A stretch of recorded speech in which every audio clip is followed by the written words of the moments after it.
আমার একটাই প্রশ্ন, সাসকের একটা মেয়ে কেন, তাও আবার চশমা পরা উচিহা?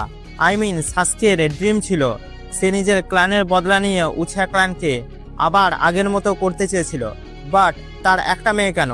তার তো পুরো একটা পাড়া করা উচিত ছিল, মানে তার তো একটা প্রোগ্রাম করা উচিত ছিল ঘরে ঘরে উচিহা। আর সাসকের জন্য ভালোই হতো। দেখো, আগে থেকেই সে অনেক পপুলার ছিল অ্যান্ড স্ট্রেন্থ তো আছেই, তাই 50টা বিয়ে করতো আর দুটো করে প্রোডাক্ট নিত অ্যান্ড উচিয়া ক্ল্যানের 100টা মেম্বার হয়ে যেত আর পাড়ার নাম রেখে দিত উচিয়া পাড়া। দেখো, আমার যা মনে হয় সাসকে যা ছেলে তার প্ল্যান এটাই ছিল, বাট সে চায়নি হিস্ট্রি আবার রিপিট হোক উচিয়াদের মধ্যে। আর নাউটোর কথা বললে, হ্যাঁ, সে সাসকের থেকে সব জায়গাতেই এগিয়ে, পাওয়ার অ্যান্ড ছেলেপুলের দিক থেকেও। নারুটোর দুটো প্রোডাক্ট আছে, Boruto and হিমাবাড়ি। R Naruto and হিনাটার মধ্যে যা ভালোবাসা আরো 2-5টা হতে পারতো।